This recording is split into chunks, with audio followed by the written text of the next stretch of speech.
In the rugged mountain landscapes of Colorado, long before bullets whistled across battlefields, there existed an American quarter horse that the ranchers simply knew as Guardian. It was no refined specimen from the elite breeding farms, nor did it descend from aristocratic European bloodlines. Guardian was a pure product of the Colorado mountains, a chestnut with copper-red skin burned by the American sun, whose coat gleamed like fire when light touched his flanks. His size was not imposing compared to the horses of the great cities, but his bone structure revealed centuries of adaptation to impossible terrain, to merciless winters, and to the ancient necessity of surviving where other animals perished. The ranchers who knew him in the region assured that Guardian had been born during a thunderstorm, an omen that the elders interpreted as a sign of an untamable spirit. Since his full days, the horse showed an almost clairvoyant intelligence, an ability to anticipate dangers and a resistance that seemed to defy the laws of nature. His first rider was a rancher named John Williams, who trained him not with force but with respect, recognizing in the animal something special, something that transcended the purely equine. Guardian learned to climb impossible chasms, to cross rushing rivers, to maintain calm before rattlesnakes that lurked on the mountain paths. The ranchers of the region murmured among themselves that this chestnut stallion seemed to understand human speech, that he responded to voice inflections with a precision that bordered on the supernatural. From dawn to dusk, Guardian galloped through the Colorado mountains, knowing every stone, every seasonal creek, every safe path between the rocks that rose like true guardians over the mountainous landscape. John Williams spent most of his afternoons in his 70 years sitting on the horse, traversing his lands, visiting distant neighbors, participating in the patron saint festivals of the nearest town. The connection between the old rancher and the horse was something that outsiders could not fully understand. For John Williams, Guardian represented a connection to a purer America, less corrupted by European fashions and foreign influences that were increasingly penetrating the United States through the cities. For Guardian, John Williams was the only world he knew, the moral compass that allowed him to understand that existence had a purpose beyond mere survival. When the Civil War broke out in 1861 and the territory was transformed into a chaos of fighting factions, Guardian was approximately 5 years old. His life of relative freedom in the pastures ended abruptly when the troops of Colonel Brown arrived in the region to recruit horses for the Union cause. The military came on horseback, stirring red dust on the roads, their uniforms still relatively immaculate compared to the rags they would wear months later. John Williams watched from the porch of his ranch as the soldiers surrounded his property, as their gazes rested on Guardian with that greed people develop when they see something valuable. The old man felt the weight of years on his back, the inevitability of change, the understanding that in wartime nothing remains static. Colonel Brown was a man of about 50 years, with skin tanned by decades of sun exposure. His gray eyes revealed strategic intelligence and the ability to make difficult decisions without hesitation. He had been a cattle rancher in his youth, had worked on the great estates of the state and had seen how farmers and laborers were ruthlessly exploited by landowners. When the war broke out, Colonel Brown did not hesitate to exchange the lasso for the rifle. Now, riding to John Williams's ranch, the colonel came not as an ordinary soldier to requisition horses. He came as a patriot who respected other patriots, even if they disagreed on methods. John Williams descended slowly from the porch, leaning on a polished wooden cane that had been the companion of his last years. He walked toward Colonel Brown with the dignity that only men possess who have lived many decades on the same earth, who know every story, every secret, every undercurrent of power in a region. The old man greeted the military man with a nod of his head, without submission, but also without challenge. Colonel Brown dismounted from his horse and extended his hand to John Williams, a gesture that was rare in those times between soldiers and civilians.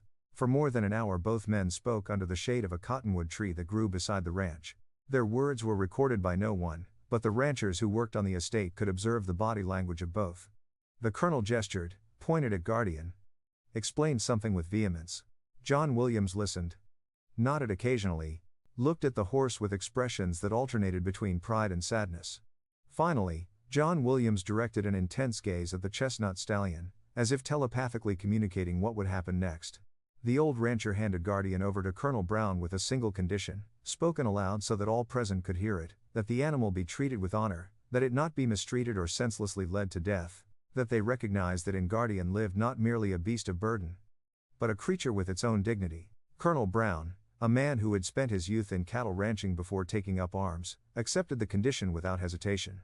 The military man saw in Guardian exactly what John Williams perceived: a four-legged soldier, a comrade who would understand the meaning of fighting for America in a way that ordinary humans could never comprehend. When the troops marched from the ranch, taking Guardian with them, the horse did not resist violently, as a wild or distrustful animal would have done. Instead, the chestnut walked beside the new riders with an almost serene resignation, as if understanding that John Williams had made a decision based on a greater truth than mere personal possession. John Williams remained standing on the porch of his ranch, watching the horse disappear among the red dust clouds stirred up by the hooves of dozens of horses. The old man knew he would probably never see Guardian again. He also knew that the horse would be where it needed to be, participating in something greater than both of them, in the defense of America.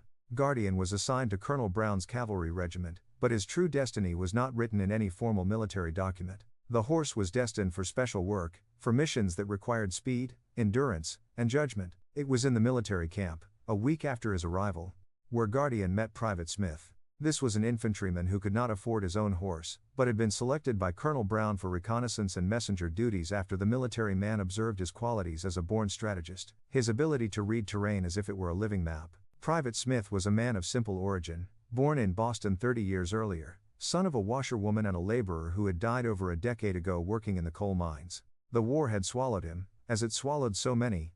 Without time for choosing sides or deep motives, simply conscious that something needed to change in America, that the system he had seen crush his father under the weight of economic exploitation had to break. Smith was not an ideologue. He did not study the political manifestos of the reformers. He simply knew that human dignity was worth defending, that death in battle was more honorable than the slow death in the mines. When Smith met Guardian in the military camp, something spontaneous happened between the man and the animal. It was not simply physical recognition or functional adaptation between rider and horse. It was something much deeper, more primitive, a mutual understanding that transcended language. Both recognized in the other a survivor, someone without privileges, but determined to resist adversities, to continue forward even when circumstances seemed impossible.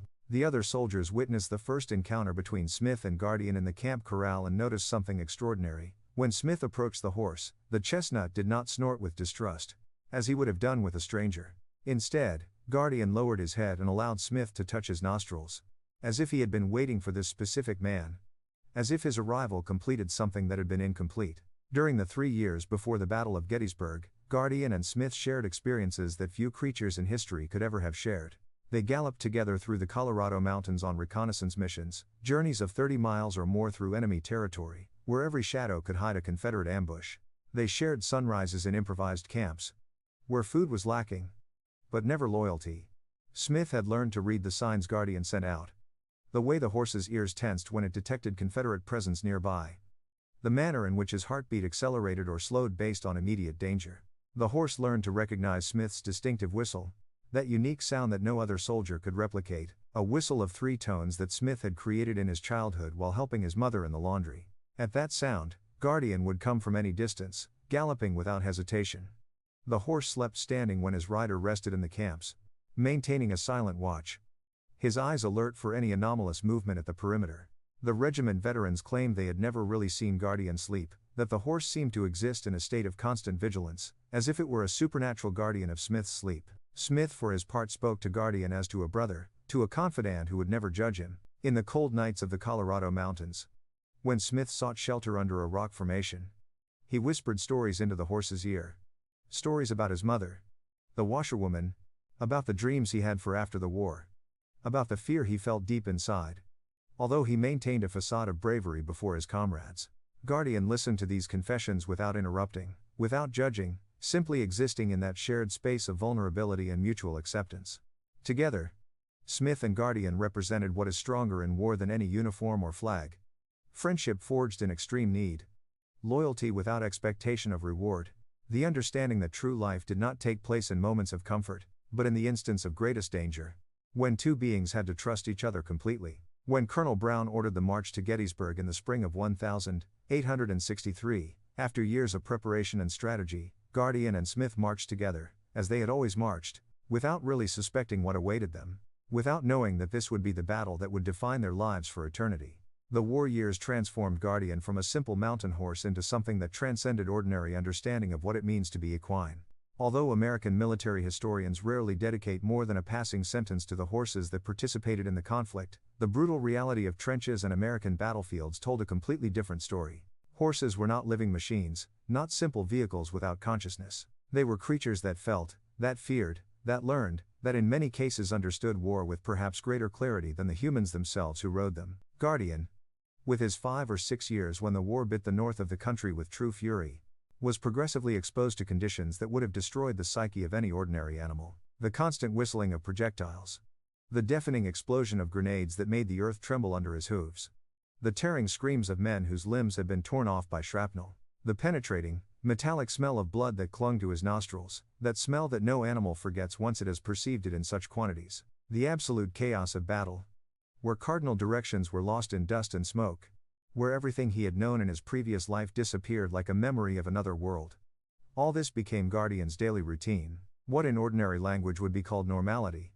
But what for the chestnut stallion represented a perpetual initiation into the dark secrets of human destruction. What separated Guardian from other horses of the regiment, including those that also showed considerable courage, was not only his tolerance for horror. It was something deeper, harder to articulate in words, but absolutely obvious to anyone who observed him in action. Other horses, equally noble, equally destined for war, inevitably succumbed to panic in certain critical moments. When fire intensity reached its peak. When projectiles whistled so close they could feel the air displaced by their trajectory.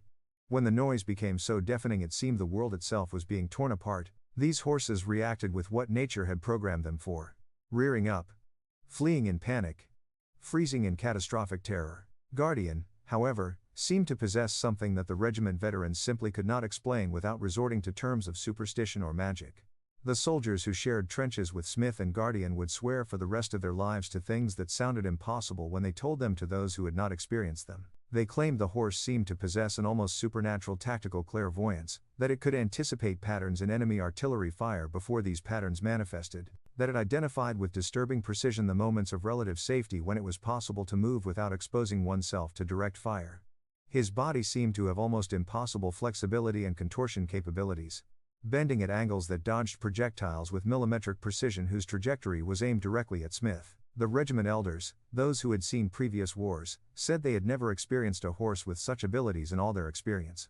It was as if Guardian could hear the sound of a bullet before it was fired, as if he had an additional sense that allowed him to see beyond the ordinary spectrum of vision. In the Battle of Bull Run in 1862, during a surprise attack by Confederate forces that nearly annihilated Brown's regiment, Guardian experienced his first true direct encounter with death in a way that marked him forever. A large caliber bullet, probably fired by an experienced Confederate sniper from an elevated position, cleanly pierced the right side of the horse. The wound bled heavily, a constant flow of dark red blood that soaked his chestnut coat, dripping into the dust of the battlefield. The pain must have been excruciating. Survival instinct must have screamed in every fiber of his being to flee, to seek water, to get away from the combat zone.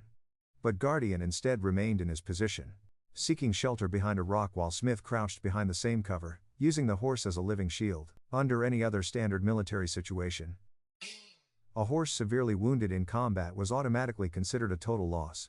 Military protocols dictated that such an animal should be killed immediately to avoid unnecessary suffering and free up resources that could be used for caring for human troops. But Colonel Brown, a man of complex principles, shaped both in cattle ranching and military strategy, clearly remembered the promise he had made to John Williams years earlier in the Colorado mountains. He had sworn that Guardian would be treated with honor, that he would not be senselessly led to death, that he would receive the respect that every soldier deserves. When the Battle of Bull Run ended with a tactical victory for Colonel Brown's forces, albeit at terrible cost, one of the first orders Fisher issued was that Guardian be withdrawn from the combat lines and transported to a remote ranch where he could recover. For 2 full months, Guardian stood under intensive care at an abandoned estate on the outskirts of Boston that the colonel had requisitioned for medical purposes. Smith, who had been promoted to corporal for his actions at Bull Run, was relieved of his regular duties specifically to care for the wounded horse. Every evening after sunset, Smith traveled to the estate and brought healing herbs whose preparation he had learned from the village women, water boiled in metal kettles, clean bandages that he himself wove during the afternoons. He cleaned Guardian's wound with almost ritual tenderness, spoke to him in continuous whispers, shared his deepest thoughts as with a confessor. He told of his mother in Boston, of the dreams he had for after the war, of his fears of dying without ever having truly loved a woman, without leaving an important legacy in the world. Guardian listened, or so it seemed, with deep attention. His eyes followed Smith as the corporal moved around him, and during the cold winter nights that preceded the new year, 1863, the horse rested his head on Smith's shoulder, an intimacy that spoke volumes about the nature of the bond that united them. It was not simply the relationship of a rider and his mount. It was something more complex, more fundamental, more sacred. It was a friendship forged not in moments of peace or comfort, but in the constant tumult of extreme adversities, under circumstances where trusting each other was literally the difference between life and death, between maintaining sanity and falling into absolute despair. When Guardian finally returned to the combat lines 2 months later, the horse had physically transformed. The scar that marked the place where the bullet had pierced his side had hardened into silver tissue, a shiny line that contrasted with the copper red of his coat. The regiment veterans saw in that scar a symbol of what Guardian represented for all of them, not simply an animal, but a living embodiment of American resistance, the ability to survive wounds that others could not endure, the will to continue forward even when all logical reasons suggested that the outcome was inevitably death. The following years witnessed Guardian's gradual transformation into a living legend. The horse participated in dozens of skirmishes, epic marches through Colorado desert terrain where temperatures reached values during the day that dried the skin, strategic retreats, where he had to maintain the pace of foot soldiers despite exhaustion, offensive advances where he galloped alongside other horses in coordinated attacks directly against enemy positions. Smith had gradually risen in the military hierarchy during the same period. From simple soldier to corporal, a recognition that officers granted him largely for the extraordinary efficiency with which he and Guardian fulfilled reconnaissance missions in territory controlled by Confederates or in dispute. It was practically customary for Smith and Guardian to be sent as the regiment's vanguard, penetrating enemy territory to gather information about defensive positions, troop movements, availability of supplies. The horse had been shot at least twice more during these 3 years, receiving considerable wounds that would have been fatal for most horses. A bullet grazed his left ear, leaving a permanent notch that everyone recognized. Another pierced the rear thigh, causing a temporary limp that lasted for weeks but eventually healed. Although it made the horse more cautious in his movements, more aware of his own physical limitations, the regiment veterans, men hardened by years of combat who had seen comrades fall beside them, who had suffered losses that left them hollowed out inside, began to whisper that Guardian had more lives than a cat, that he carried invisible amulets under his skin, that in the horse actually dwelt the incarnated spirit of a holy warrior who protected American soldiers. Superstition flourished in the camps, was the mechanism men used to give meaning to what could not be rationally explained.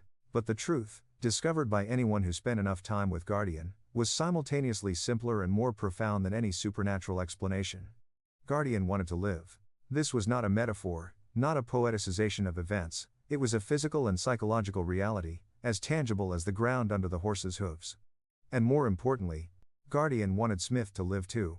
This shared will, this mutual determination to survive held them together in ways that the science of the time could not yet fully explain. Colonel Brown, a man of formal military education who had studied strategy and tactics textbooks in war academies, but who also maintained enough connection to his rural roots to appreciate the extraordinary when he experienced it, frequently observed Guardian and Smith during their coordinated operations. With a frequency that some of his subordinate officers found confusing, Brown simply paused in his administrative work and watched the horse and the corporal collaborate, movement by movement, as if they were performing a precision ballet perfected over years of shared practice. In the nightly gatherings around campfires, where officers discussed strategy and tactics, Brown frequently expressed an admiration that approached reverence. "This horse understands war better than many of my officers," he said with a smile that suggested he was partly joking, but also suggested that part of him truly believed what he claimed. It was during this period, around 1863, that Colonel Brown made the decision to informally include Guardian in what could be called the regiment's strategic animals. This meant that the horse's life was considered valuable not only for its immediate utility in tactical operations, but for its symbolic significance to troop morale. Resources that would normally be allocated to ordinary service horses were channeled to Guardian. He received special grain, preferred veterinary care when ill, authorization for longer rest periods between operations. The soldiers began telling stories about the chestnut stallion, stories that circulated from camp to camp as spiritual currency, growing in size with each retelling around new campfires. It was said that Guardian could distinguish Confederate accents just by hearing their voices from a distance. It was claimed that he refused to transport cowardly officers, that he literally ducked and would not move when he perceived cowardice in the man trying to ride him. It was whispered that he cried, that real tears fell from his eyes when Smith was absent too long on particularly dangerous missions. The line between verifiable reality and the legend that grew around the horse became increasingly blurred, almost invisible. But no one among those who truly knew Guardian, who had observed him in action, who had seen his intelligent eyes observe the battlefield with a vigilance that seemed almost conscious, doubted that something extraordinary, something truly special was in the spirit of this horse. In the spring of 1863, after 2 years of revolutionary warfare that had transformed American territory into a powder keg of fighting factions, the military situation in the United States became increasingly complex and precarious. The forces under Colonel Brown's command had managed to consolidate defensive positions in Colorado and maintain control over strategic villages and supply routes, but the Confederates, although weakened by continuous skirmishes, still retained strong garrisons in key cities that held to loyalty to the government in Washington. Washington, the nation's capital, the political soul of the region, represented a strategic objective of almost incomparable importance. Whoever controlled Washington controlled the railroad routes to the east, communication with the western territories, the weapons and ammunition depots that supplied both sides. It was the pulsing heart of the region, and its capture would mean a mortal blow against Confederate authority in America. Colonel Brown determined after weeks of careful planning, in which he consulted with other Union leaders, his general staff officers, and even with local natives who knew every hollow and every pass in the area surrounding the city, finally that the moment had come. The timing was favorable. Confederate troops were distracted by operations on other fronts. Americans of various factions had agreed for the first time in months to tactical coordination. The colonel drafted precise orders that specified the date of attack, approach routes, assembly points, distribution of forces. These orders were transmitted orally to squadron leaders, to corporals like Smith, with particular emphasis on absolute secrecy, on the necessity that the Confederates not have the slightest suspicion of what was approaching. When the march order was finally issued in the last hours of a hot May day, when heat rose in visible waves from the ground, Guardian was approximately 8 years old. In horse years, this brought him to the absolute prime of his maturity, to that special phase of life where accumulated experience combined almost perfectly with the physical strength he still possessed, creating the ideal animal for particularly dangerous missions. The horse had developed musculature that reflected years of constant work, his hooves had become hard as steel from the kilometers traveled. His lungs possessed an endurance capacity that veterinarians would have considered only theoretically measurable. Smith, observing Guardian in the corral before departure, noticed that the horse already seemed conscious of what was approaching. Animals possess a special sensitivity to changes in emotional atmosphere, and the entire region was brewing with a different energy, a barely contained tension. The march to Gettysburg was not a simple journey through American territory. It involved crossing approximately 75 miles of semi-desert terrain, passing through villages that might be occupied by Confederates, crossing streams that might be guarded, advancing under the constant risk of being discovered and attacked by superior forces before the main body of the Union Army could assemble. Colonel Brown decided that the vanguard, consisting of 300 selected riders and the infantry regiment where Smith served, would depart one night before the bulk of the forces, crossing the desert in darkness, reaching attack positions in the first hours of dawn, when Confederate defenders would still be in their beds, when visibility would be minimal, when the element of surprise would be maximum. On that particular night, Smith equipped Guardian with the combat gear they used in direct combat operations. There were special harnesses that distributed weight so that the horse's sides were protected, a reinforced saddle with thick leather that offered additional cushioning against impacts. Smith checked every strap, every knot with the methodicalness of a man who knew his life literally depended on these details. While preparing the horse, Smith spoke to him in a low voice, in a tone that was simultaneously calm and emotional. "This time it's different, Guardian," he said, his hand stroking the animal's muscular neck. "This time we're going to change something important. This time we're going to strike where it hurts. We're going to prove that America won't be governed by the same traitors who have plundered it for decades. But I need you with me, brother. I need your intelligence, your strength, your will to live. Because what's coming won't be easy." The departure occurred after midnight. The 300 riders and several hundred infantrymen grouped in loose formations, trying to minimize noise and visibility. The night sky was cloudy, which was favorable since it hid the moon and provided an additional layer of darkness. Colonel Brown, sitting on his own horse, an imposing-looking gray animal, gave final instructions. There would be no fire unless absolutely necessary for immediate defense. There would be no shouts until they reached positions near the city. Movement would be constant but controlled, maintaining a speed that allowed the infantry to keep pace without falling behind. Guardian moved beside Smith in the formation, and the horse, as if understanding the importance of the moment, maintained a firm and silent step. His breathing was regular, his attention completely focused on the path before him, on the subtle commands that Smith transmitted through the reins. As the night progressed, the group continued its march south and east, toward Gettysburg. They passed sleeping villages whose dogs barked weakly but whose inhabitants remained unaware of the military columns moving in the shadows. They crossed a creek whose water flowed slowly, and Guardian demonstrated his skill in navigating between slippery stones without stumbling, without significantly reducing his pace. The miles accumulated under the horse's hooves, and as hours passed, tension in the atmosphere intensified. Everyone knew that at sunrise, when the sun appeared over the American horizon, they would be in the most dangerous zone, when possibilities of being discovered before they were in attack position would dramatically increase. Approximately 3 hours before sunrise, when the sky began its transition from pure black to deep indigo, the column established a gathering point on the slopes of low hills located approximately 10 miles from Gettysburg. Here, in this position, they would wait for final news from the scouts who had been sent ahead hours earlier, the scouts who were to confirm exact positions of Confederate defense, machine gun locations, the least guarded entry points. Smith carefully dismounted from Guardian and allowed the horse to rest, although he could not lie down completely because of the equipment he carried. Some soldiers began distributing water among the horses, water transported in canisters and precious in the American landscape. Guardian drank thirstily, his tongue touching the water with urgency, as if he knew he would need every drop of energy in the coming hours. Colonel Brown moved among his men, inspecting their weapons, checking that rifles were clean and ready, that ammunition was dry, that men maintained their composure. When he came to Smith and Guardian, he paused a moment and contemplated the chestnut stallion with an expression that was hard to decipher in the pre-dawn light. "This horse has more courage than 100 men," said the colonel, speaking directly to Smith, but with eyes fixed on Guardian. "I have seen European aristocratic horses. Horses, trained in expensive military academies. Horses that consider themselves superior. But none of them has what this animal here has," he added, tapping lightly with his closed fist on his chest. "An American heart. Mountain blood. The will of a spirit that has decided freedom is worth more than comfort. Take good care of him, Corporal.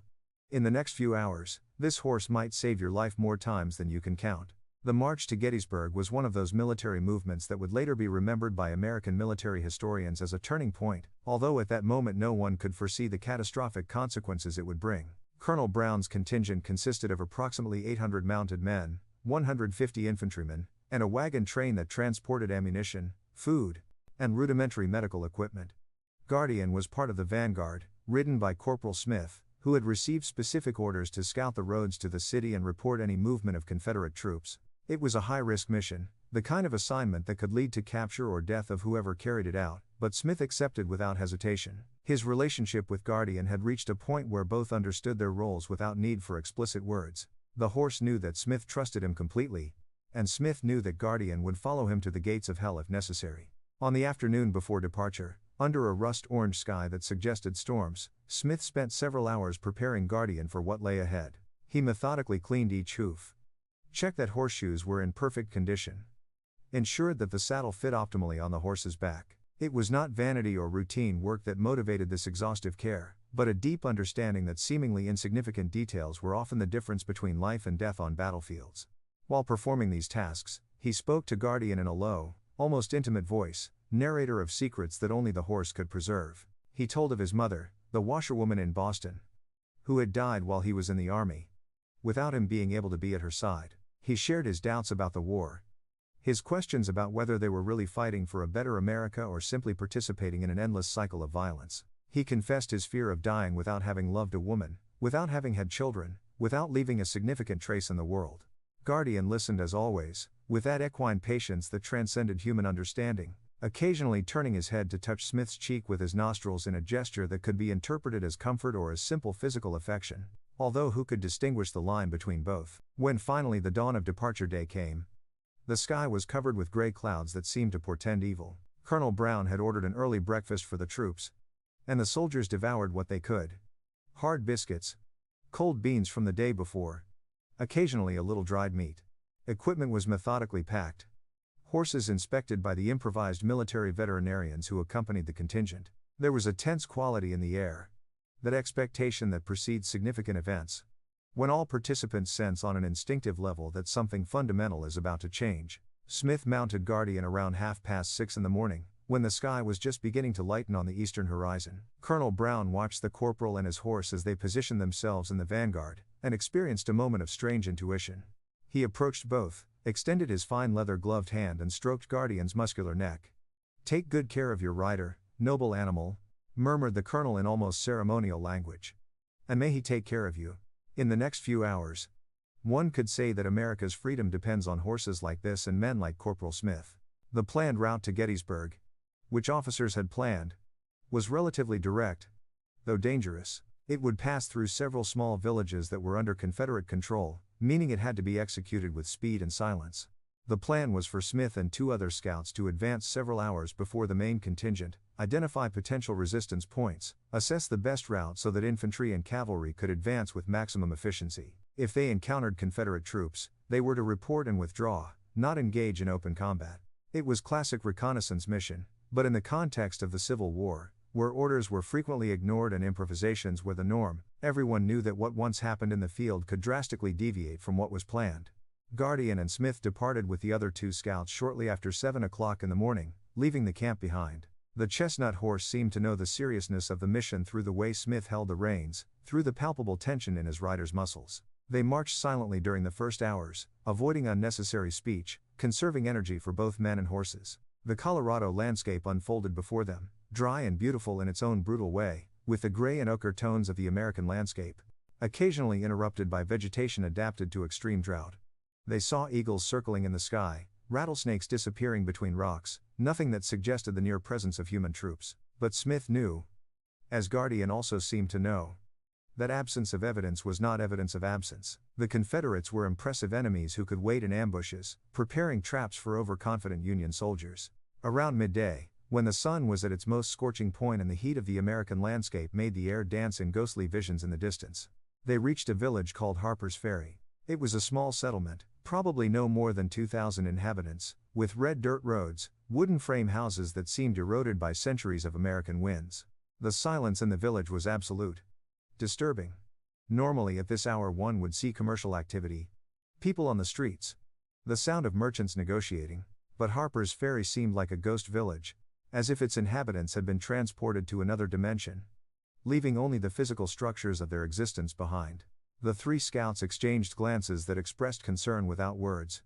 Guardian, who had slowed his pace when approaching the village, began showing signs of unrest. His ears raised and turned constantly, picking up sounds that human ears might not detect. Smith, who knew the horse as well as his own body, felt the tension in Guardian and interpreted it as a warning. It was then that the first shot rang out, a bang that cut through the hot air like a whip of fire.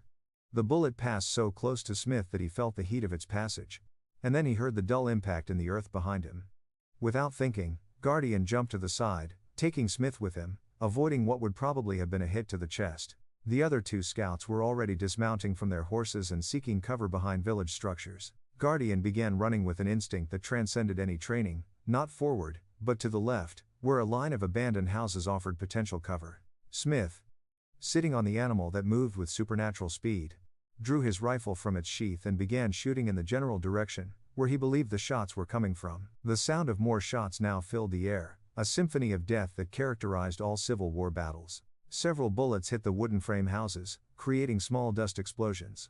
One passed again close to Smith, so close he heard the deadly whistle of its trajectory. Guardian was instinctively guided by Smith to a house that had a window large enough to allow a horse entry. It was a desperate decision, the kind of action that under normal circumstances would be considered suicidal, but under fire from what appeared to be a complete Confederate garrison, it was the only viable option. The horse did not hesitate. It jumped through the window without hesitation and landed inside the structure with an impact that made the whole house tremble. Smith, who would have fallen in such a situation, managed to stay in the saddle thanks to his years of experience riding Guardian. Inside the house, light was sparse, filtering only through cracks in the walls and the window through which they had entered. Smith could hear the Confederates moving on the street, shouting orders to each other. It seemed there were at least a dozen of them, probably more.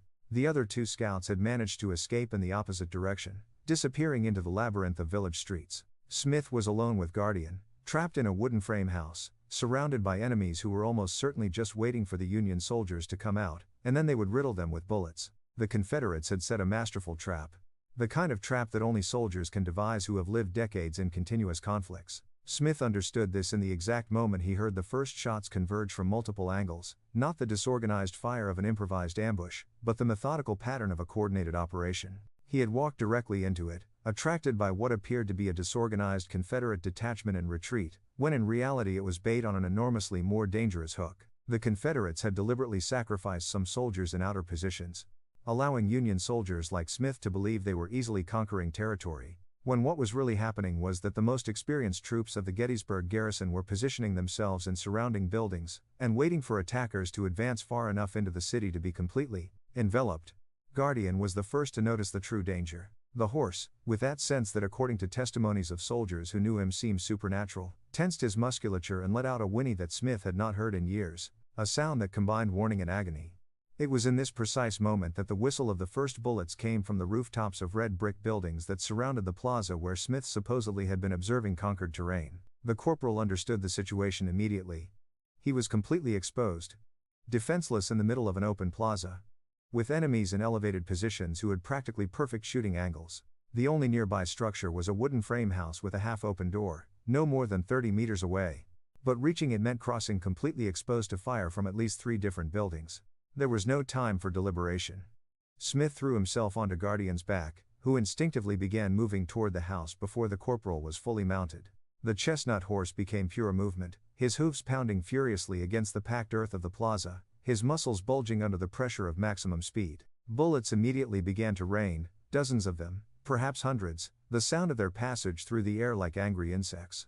Smith could feel several of them brush the air around him, dangerously close to his body, perhaps too close. A bullet hit the leather saddle Guardian wore, tearing part of the padding, but without completely penetrating to the animal's flesh.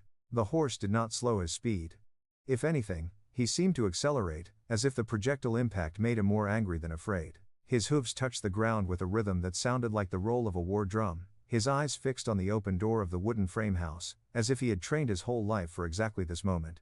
Smith crouched as low as possible while riding, reducing his target profile, but kept his eyes open, seeing the complete panorama, understanding that every second that passed was another second Guardian had to expend his extraordinary energy, that every meter covered under fire was proof that the luck of horse and man continued to remain possible. When they finally burst into the house, Smith pulling with all his strength on the reins, both collapsed inside in a chaotic movement of dust and energy. The impact of Guardian's body against the door frame of the wooden house was tremendous, and the animal fell sideways inside while Smith jumped from his back at the last moment and rolled across the earthen floor of the interior. The sound of bullet impacts on the outer wooden walls was now almost deafening, the sound taking on an almost rhythmic quality that seemed to shake the foundations of the structure. From inside the house, Smith could evaluate more clearly the magnitude of what they were facing. Through the cracks in the wooden walls, he could see Confederate soldiers moving in coordinated positions. At least 15 men, possibly 20. They had surrounded the house completely. There were no windows on the back wall, no secondary exit, no way to escape without facing direct fire from multiple angles. Guardian, despite the violence of the entry, rose immediately and positioned himself next to Smith with an alertness that revealed he understood the gravity of their situation. The horse's breathing was accelerated but controlled, his eyes moved constantly between the cracks in the walls, as if he were mentally calculating escape routes or weak points in Confederate positions. Smith checked his rifle and counted his ammunition. He had enough bullets for perhaps 10 minutes of sustained combat, but against 15 or 20 enemies in advantageous positions, the mathematics were implacable. They were trapped, and every minute they remained in that position was a minute that brought them closer to capture or death. It was then that Smith made a decision that would later be remembered as one of the most audacious acts of individual courage in the entire Civil War. Instead of waiting for the Confederates to close their circle or attempt to surrender, which would probably have resulted in summary execution, he decided to attempt something that under any rational analysis was pure suicide, but that in the specific context of his relationship with Guardian might have a minimal chance of success. He was going to try to break through Confederate lines on horseback, relying on Guardian's speed and his own marksmanship to create a gap in enemy positions. Smith moved to the window through which they had entered and carefully observed Confederate positions. The enemies had distributed themselves in a semicircle around the house, with the greatest concentration of men covering the front and sides, but leaving the rear relatively less guarded, probably assuming that no one would be foolish enough to attempt escape in that direction where the terrain was more difficult and offered less natural cover. But Smith knew that Guardian was not an ordinary horse, that the animal had capabilities that transcended normal equine limitations, that if there was any horse in all of America capable of crossing impossible terrain at maximum speed under enemy fire, it was this chestnut stallion who had been his companion for years of war. The plan was simple in its conception, although terrifyingly complex in its execution. They would exit through the rear window of the house, the one that faced the less guarded terrain, and Guardian would have to run approximately 200 meters across open ground before reaching a line of trees that could provide cover. During those 200 meters, they would be completely exposed to Confederate fire from at least 3 positions. Guardian would have to maintain maximum speed despite the bullets, despite the noise, despite every instinct that would tell him to seek immediate shelter. Smith would have to remain mounted and shoot with precision at Confederate positions, trying to disrupt their aim while the horse ran. It was the kind of desperate action that military manuals advised against, the kind of decision that was made only when all conventional options had been exhausted. Smith prepared Guardian for the attempt, checking once more that the saddle was secure, that his rifle was loaded, that he had easy access to additional ammunition. He spoke to the horse in whispers, explaining what they were going to do as if Guardian were a human being capable of understanding tactical plans. "We're going to run, brother," he said, his hand stroking the animal's neck. "We're going to run faster than we've ever run. And we're not going to stop until we reach those trees. I need you to trust me completely, and I promise I'll trust you completely. This is what we've been training for all these years, even if we didn't know it." Guardian seemed to understand. The horse positioned himself next to the rear window, his muscles tense like steel springs, his breathing deep and controlled as if he were preparing for the most important race of his life. Smith mounted carefully, adjusted his position in the saddle, raised his rifle and prepared to break the glass of the window with the rifle butt. In the seconds before acting, there was absolute silence between man and horse, a moment of perfect communion where both seemed to exist in the same mental space, united in the same desperate will to survive. The window glass shattered in an explosion of fragments that caught the sunlight like tiny diamonds. Guardian did not need spurs or shouts to understand what was required. The horse launched himself through the window opening with a precision that seemed to defy the laws of physics, landing on the rough terrain behind the house and immediately beginning to run with a speed that Smith had never experienced, not even during their most intense training sessions. The Confederates reacted within seconds, their shouts of alarm filling the air as they repositioned themselves to shoot at the escaping targets. Bullets began to whistle around them almost immediately.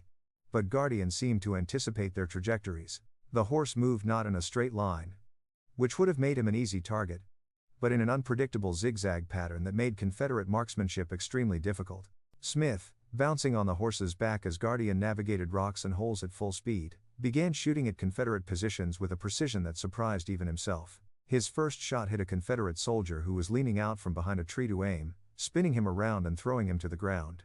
His second shot shattered the wooden frame of a house where another enemy was positioned, forcing him to seek deeper cover. Guardian continued running, his hoofs finding firm ground even in the most difficult terrain, his breathing remaining remarkably controlled despite the extraordinary physical effort. Smith could feel the horse's muscles working like a perfectly calibrated machine, every movement calculated to maintain speed while avoiding obstacles. The line of trees that represented salvation seemed both infinitely far and surprisingly close, distance becoming a relative concept in the intensity of the moment.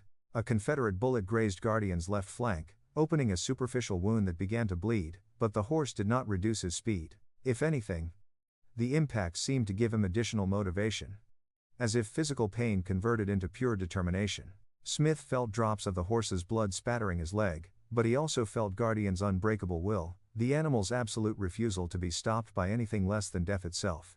They reached the tree line in what seemed like seconds and hours simultaneously, Guardian diving between the trunks with the same precision he had shown in crossing the difficult terrain.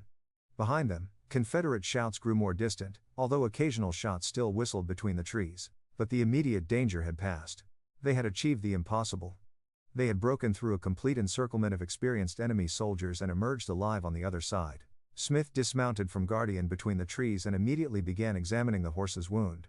The cut was superficial, more alarming for the blood it produced than for the actual damage to muscle or bone. Guardian allowed Smith to clean the wound with water from his canteen, standing completely still as if understanding that cooperation was necessary for his care. While treating the animal, Smith experienced a moment of profound gratitude that transcended ordinary human emotions. This horse had not simply carried him to safety. Guardian had saved his life with an exhibition of courage and skill that Smith knew he would never be able to repay. But there was no time for extended celebrations. Smith knew that Confederate forces would reorganize and begin pursuing them within minutes. They needed to reach Union lines as quickly as possible, and they needed to warn Colonel Brown that Confederate defenses around Gettysburg were much stronger and better organized than intelligence reports had suggested. Guardian, despite his wound and the tremendous effort he had just expended, seemed ready to continue. The horse looked at Smith with those intelligent eyes that seemed to communicate without words, and Smith understood the message. They still had work to do. The journey back to Union lines took the rest of the day, Guardian maintaining a steady pace despite his wound, Smith constantly alert for signs of Confederate pursuit. They traveled through terrain Smith barely recognized, using routes Guardian seemed to know instinctively, paths through mountains and valleys that offered concealment from enemy observation. As the hours passed, Smith began to understand that their escape from Harper's Ferry had been more than a simple tactical success. It had been a demonstration of something that military science of the era could not adequately explain: the perfect synthesis between human intelligence and animal instinct. The result of years of shared experience that had created a partnership transcending the normal boundaries between species. When they finally reached Union lines at sunset, Guardian was exhausted but alert, Smith was hoarse from hours of tension, and both carried information that would prove crucial for Colonel Brown's strategic planning. The battle for Gettysburg would begin within hours, and thanks to Guardian's courage and speed, Union forces would enter that battle with a much clearer understanding of what they faced. That night, as Smith cared for Guardian's wound in the Union camp, applying clean bandages and offering the horse the best feed available, he spoke to his companion in whispers that carried the weight of profound gratitude.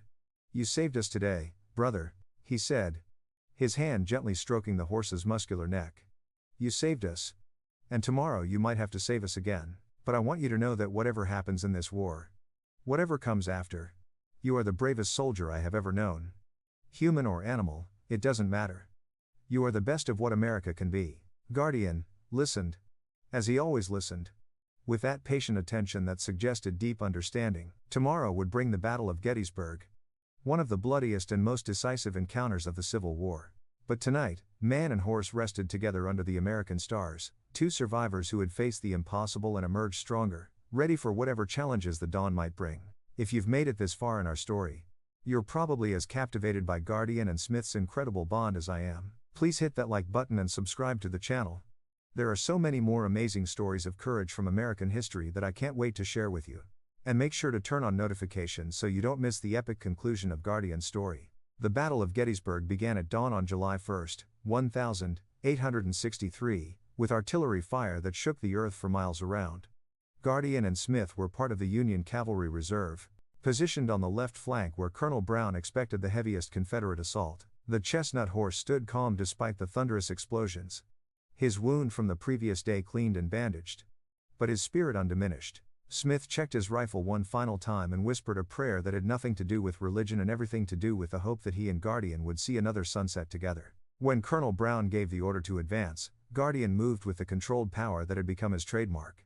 The horse seemed to understand that this battle was different from all the skirmishes and reconnaissance missions they had undertaken together. This was the moment that would determine not just their survival, but the survival of the Union itself. As they rode across the Pennsylvania countryside toward Confederate positions, Smith felt the familiar rhythm of Guardian's gait, the perfect synchronization between man and horse that had carried them through years of war. The Confederate artillery opened up as Union forces came within range, and the world exploded into chaos. Shells screamed overhead, exploding in geysers of earth and smoke. Horses reared and fell around them, riders thrown from their mounts or worse. But Guardian maintained his steady advance, weaving between shell craters and fallen comrades with an almost supernatural awareness of danger. Smith could feel the horse's muscles tensing and relaxing with each dodge, each leap over obstacles, each perfectly timed movement that kept them alive while others fell. As they approached Confederate lines, Smith could see enemy soldiers taking positions behind stone walls and in farm buildings, their rifles gleaming in the morning sun. The sound of musket fire joined the artillery bombardment, creating a symphony of destruction that would haunt the survivors for the rest of their lives. Guardian never hesitated. When Smith pointed toward a gap in Confederate defenses, the horse charged forward with the courage of a creature who understood that retreat was not an option. The battle raged for 3 days, and Guardian was at the center of every major engagement. He carried messages between Union commanders when communication lines were cut.